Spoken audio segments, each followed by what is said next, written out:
अस्सलाम वालेकुम दोस्तों, आज हम आपको ऐसे मुल्क की सैर करवाने जा रहे हैं जो 2050 में ज़िंदगी गुजार रहा है। ऐसा कंट्री जिसका नाम लेते ही सिर्फ एक चीज़ जहन में आती है, वो है क्वालिटी प्रोडक्ट्स। जी हाँ, आज हम सैर करने जा रहे हैं जापान की। जापान के लोग कैसी ज़िंदगी गुजार रहे हैं, क्या हम जापान जाकर रह सकते हैं? जापान के लोग कुछ ऐसी चीज़ें करते हैं जो पूरी दुनिया में नहीं होती। जापान के पास ऐसी क्या टेक्नोलॉजी है जिसे 2050 की टेक्नोलॉजी कहा जाता है? पाकिस्तानी किस तरह जापान जा सकते हैं?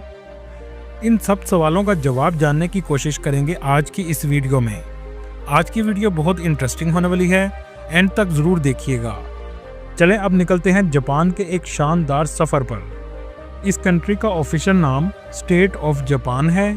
इसका लफ्ज़ी मतलब है सूरज निकलने की जगह। जनूबी एशिया का ये जजीरा नुमा मुल्क है। इस मुल्क की कुल आबादी 12 करोड़ 40 लाख के करीब है। ये आबादी के लिहाज से दुनिया के 11वें नंबर पर आता है। इस कंट्री का कुल रकबा 3,77,000 मुरब्बा किलोमीटर है और ये पूरा मुल्क 4 बड़े जजीरों पर मुश्तमिल है। जापान का पुराना नाम निप्पॉन था। कुछ लोग इसे निप्पॉन के नाम से भी पुकारते हैं। दोस्तों, दुनिया में सबसे लंबी उम्र के लोग भी जापान के होते हैं।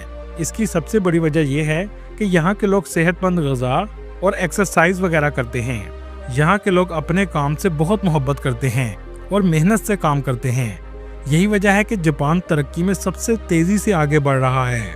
इस कंट्री में 98% लोग जापानी हैं।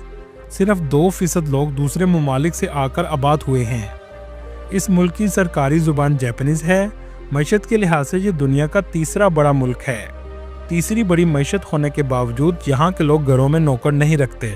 इस मुल्क का पासपोर्ट दुनिया के मजबूत तरीन पासपोर्ट में आता है, जिसमें ये 192 मुल्कों में बगैर वीज़ा सफ़र कर सकते हैं। एक रिपोर्ट के मुताबिक दुनिया में सबसे ज़्यादा काम करने वाले लोग भी जापान के हैं। यहाँ के लोग किसी के काम में टांग नहीं अड़ाते। जापानी लोग दुनिया भर में अपनी मुनफरद सकाफत, मेहनती रवैये और जदीद तर्ज की ज़िंदगी गुजारने वाले लोग समझे जाते हैं। दोस्तों, दूसरी जंग अजीम में ये मुल्क मुकम्मल तौर पर तबाह हो चुका था। तबाह होने के बावजूद ये दुनिया की तीसरी बड़ी मईशत बन चुका है। दुनिया में दिन का सबसे पहला आगाज़ भी जापान में होता है। सफाई के लिहाज से इन लोगों का जवाब ही नहीं। हर कोई कचरे को अपनी जगह पर फेंकता है। इनको गाड़ियों का किंग भी माना जाता है। जैसा कि आप जानते हैं, Toyota, Honda company, Suzuki company, ये तीनों कंपनी जापान की हैं। इनमें टोयोटा कंपनी एक साल में 30 मिलियन कार की प्रोडक्शन करती है और पूरी दुनिया को सेल करती है। खुदकुशी करने वालों में भी जापान सरफहरिस्त है। इसकी वजह ये बताई जाती है कि ये अपने काम में इस हद तक मसरूफ़ रहते हैं कि अपनी ज़िंदगी में इंटरटेनमेंट को मुकम्मल तौर पर ख़त्म कर देते हैं और डिप्रेशन में आकर खुदकुशी कर लेते हैं। यहाँ तक कि यहाँ की गवर्नमेंट ने खुदकुशी के लिए भी एक जगह मुख्तस की है। हुकूमत ने इस मसले को कम करने के लिए जगह जगह गेम्स लगा रखी हैं ताकि काम के साथ साथ लोग इंटरटेनमेंट भी अपनी ज़िंदगी में रखें। जापानी कौम ने साइंस और टेक्नोलॉजी में हैरत अंगेज़ तरक्की की है, जिसके बारे में आगे हम आपको वीडियो में बताएंगे, जिसे देखकर आप हैरान रह जाएंगे। दोस्तों, जापान के लोग ज़्यादातर सच बोलते हैं। आपको बहुत कम लोग झूठ बोलने वाले और धोखेबाज मिलेंगे। ये अपनी जिम्मेदारी खुद लेते हैं, कभी भी दूसरों पर जिम्मेदारी नहीं डालते। आज का काम आज ही करते हैं, कल पर नहीं डालते। अगर आप यहाँ काम करने जाएं तो आपको अपनी ज़िंदगी का स्टाइल बदलना पड़ेगा, वरना आप कभी भी जापान में नहीं रह सकते। दोस्तों, यहाँ आपको एक अहम बात बताता चलूँ। जापान के लोगों की उम्र के बारे में बहुत मुहतात रहिएगा। जो लोग आपको देखने में 10 या 12 साल के नजर आएंगे, असल में वो 20 से 25 साल के भी हो सकते हैं। इसलिए आपको देखने में धोखा भी मिल सकता है। जितनी टेक्नोलॉजी जापान इस्तेमाल करता है, दुनिया में कोई कंट्री इतनी टेक्नोलॉजी इस्तेमाल नहीं करता। इसी वजह से टेक्नोलॉजी इस्तेमाल करने में ये पहले नंबर पर आते हैं। जापान दुनिया के सबसे महफूज तरीन ममालिक में आता है। आप यहाँ से भी अंदाज़ा लगा सकते हैं कि क्राइम की शरह सिर्फ 0.2% है। कैद की सख्तियाँ और अदालतों में तेज़ी से फैसले मुजरमों को जुर्म करने से रोकते हैं। अगरचे जापान मजमूई तौर पर महफूज है, लेकिन साइबर क्राइम और घरेलू तशद्दुद जैसे वाक़यात में इजाफा हो रहा है। जापान कम जराइम का रिकॉर्ड पूरी दुनिया के लिए एक मिसाल है। दोस्तों, जब नाम जापान का आता है तो इसे दुनिया की सबसे बड़ी इलेक्ट्रॉनिक कंट्री में गिना जाता है। इसी वजह से इस मुल्क की GDP $4.4 ट्रिलियन है। और यहाँ के लोगों की सालाना आमदनी $35,000 है, जो पाकिस्तानी 1 करोड़ के बराबर है और इंडियन 30 लाख के बराबर है। जापान की ऑटोमोबाइल इंडस्ट्री जापान की मैशत को सबसे ज़्यादा सहारा देती है। इसके अलावा बैंकिंग सेक्टर और टूरिज्म जापान की मैशत का अहम हिस्सा हैं। जापान का कैपिटल टोक्यो है, जो दुनिया के सबसे ज़्यादा आबादी वाले शहरों में आता है। टोक्यो में ज़िंदगी तेज़ और बहुत जदीद है। आपको हर वक्त लोगों का रश नज़र आएगा। यहाँ के लोगों का लाइफस्टाइल दुनिया में सबसे बेहतरीन माना जाता है। यहाँ अक्सर 90 साल से भी ज़्यादा उम्र के लोग सेहतमंद और चलते फिरते नजर आएंगे। टोक्यो सिटी की कुल आबादी 3.5 करोड़ के करीब है। यहाँ के रेस्टोरेंट पूरी दुनिया में सबसे ज़्यादा फेमस हैं और यहाँ के लोग खाने में सुशी के दीवाने हैं। हर दूसरा रेस्टोरेंट यहाँ आपको सुशी का नजर आएगा। टोक्यो के रेलवे स्टेशन में आपको सबसे ज़्यादा रश देखने को मिलेगा। कहा जाता है 30 लाख से भी ज़्यादा लोग रोज़ाना इस स्टेशन से सफ़र करते हैं। बात हो ट्रेन की, तो इसमें भी जापान दुनिया में पहले नंबर पर है। सबसे पहली बुलेट ट्रेन जापान में चलाई गई थी, जो 320 किलोमीटर फी घंटा की रफ्तार से चलती है, लेकिन इतनी स्मूथ है कि आप इतनी स्पीड में भी सफ़र करते हुए चाय पी सकते हैं। टोक्यो दुनिया के सबसे महंगे तरीन शहरों में आता है। यहाँ महंगाई बहुत ज़्यादा है। दोस्तों, यहाँ एक ऐसा स्क्वायर मौजूद है जहाँ 300 से भी ज़्यादा लोग ज़ेब्रा क्रॉसिंग क्रॉस करते हैं। इसे शुबाया क्रॉसिंग कहा जाता है। वैसे ये मंजर देखने टूरिस्ट बहुत ज़्यादा आते हैं। इस शहर की स्ट्रीट्स में भी आपको हर वक्त लोगों का रश नज़र आएगा। Restaurant, shopping centre, gaming centre हर जगह देखने को मिलेंगे।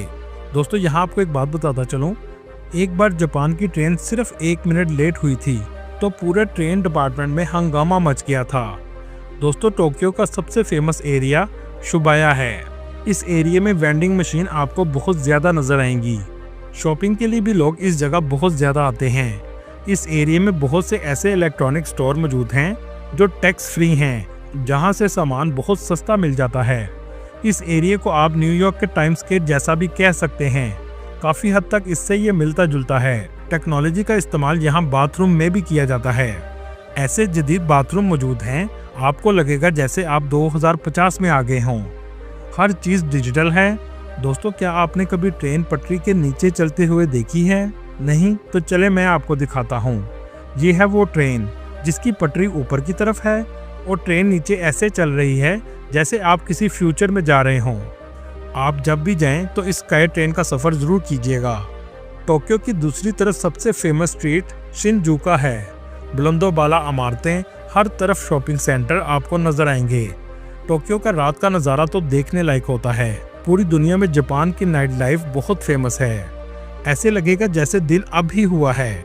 वर्ल्ड वार 2 के बाद जापान की बनी हुई चीज़ें दुनिया की सबसे नकम्मी चीज़ें समझी जाती थीं, लेकिन कुछ देर बाद क्वालिटी कंट्रोल सिस्टम शुरू हुआ और जापान की चीज़ों का म्यार बेहतर होना शुरू हो गया। इसमें इस हद तक बेहतरी आई कि सबसे बेहतरीन चीज़ आज जापान की समझी जाती है। इनकी करेंसी की बात करें तो इनकी करेंसी जापानीज येन है, जो पाकिस्तानी 2 रुपये के बराबर और इंडियन 0.98 रुपये के बराबर है।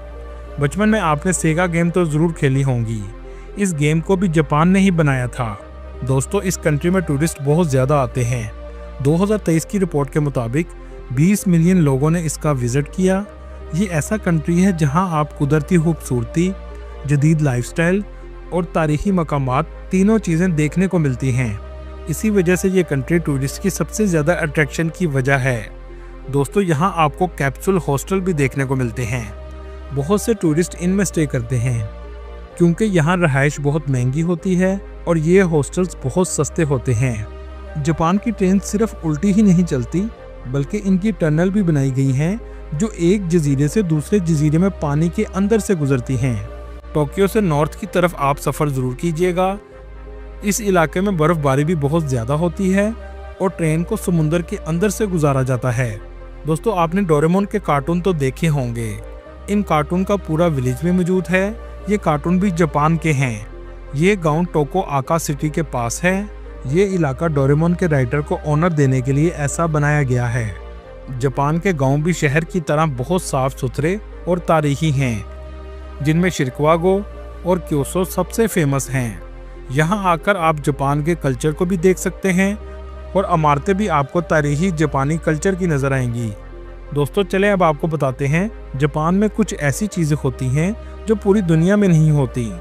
आपने स्ट्रीम बाथ या हॉट बाथ का नाम तो सुना होगा। क्या आपने कभी नूडल बाथ का सुना है?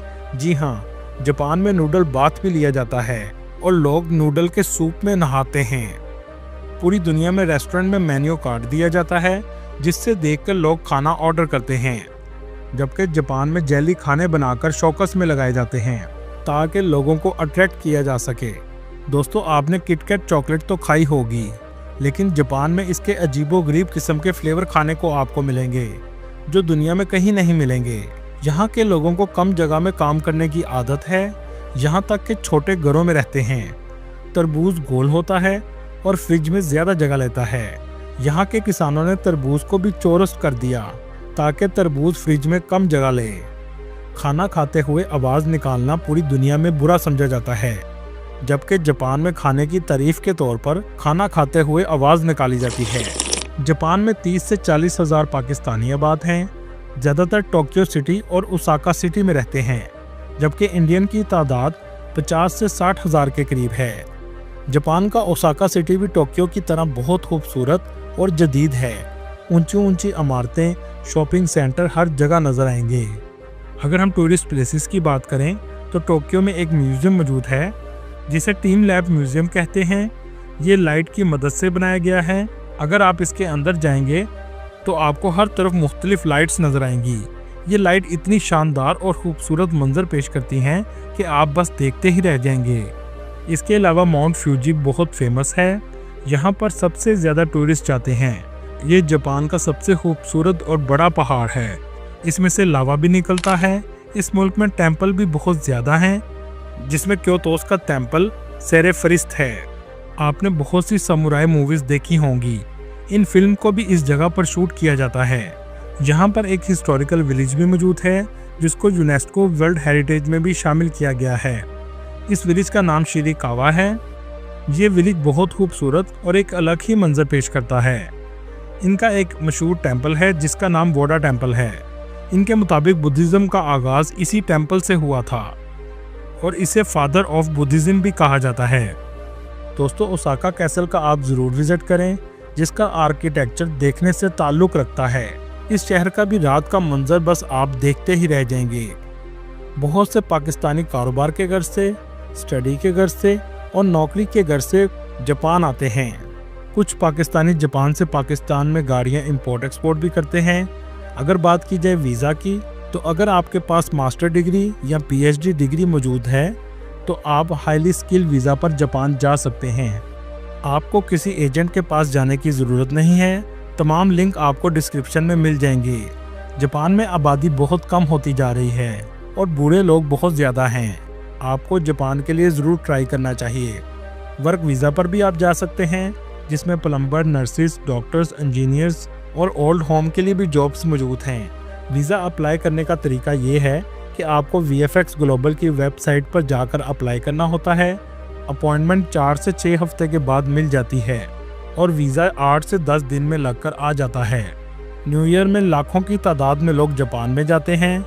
वीज़े में सबसे अहम डॉक्यूमेंट स्टेटमेंट और जॉब लेटर है। जापान के वीज़ा की फ़ीस सिर्फ 9 यूरो है। इस वक्त पाकिस्तान में जापान की वीज़ा रेशो बहुत बेहतर हो चुकी है। दुनिया में सबसे पढ़े लिखे लोगों में भी जापान आता है, इसलिए इनकी तालीम की शरह 99% है। बेरोज़गारी 4% है। जापान के लोग सबसे ज़्यादा सी फूड पसंद करते हैं। सी फूड में जो डिश पसंद करते हैं इसे सुशी कहते हैं। सुशी एक ऐसी डिश है जिसे कच्ची मछली को सफ़ेद चावलों और सब्जियों के साथ खाया जाता है। ये आपको जापान के हर रेस्टोरेंट में नज़र आएगी। जापान की सबसे ज़्यादा फेमस वेंडिंग मशीन है जो जापान में लोगों का वक्त बचाती हैं। पूरे जापान में 50 लाख से भी ज़्यादा मशीन लगी हुई हैं। इनको रिटेल स्टोर की जगह पर लगाया गया है। खाने पीने की चीज़ें, हत्ता के कपड़ों के लिए भी वेंडिंग मशीन्स मौजूद हैं। इसमें एक कॉइन डलता है तो पलक झपकते ही चीज़ आपके हाथ में आ जाती है। दोस्तों आप तो जानते होंगे कि जापान पर 2 दफ़ा न्यूक्लियर बम से हमला किया गया था। दुनिया में न्यूक्लियर बम का पहला और आखिरी इस्तेमाल जापान पर किया गया था, लेकिन इसके नुकसान से दुनिया नावाकिफ थी। यहाँ तक कि जिन साइंसदानों ने ये तैयार किया था वो भी नहीं जानते थे। दोस्तों ये थी आज की हमारी इन्फॉर्मेटिव और दिलचस्प वीडियो। आपको वीडियो कैसी लगी कमेंट में ज़रूर बताइएगा और नए आने वाले दोस्तों से गुजारिश है हमारे चैनल को सब्सक्राइब और लाइक ज़रूर कीजिएगा। अगली वीडियो तक अल्लाह हाफिज़।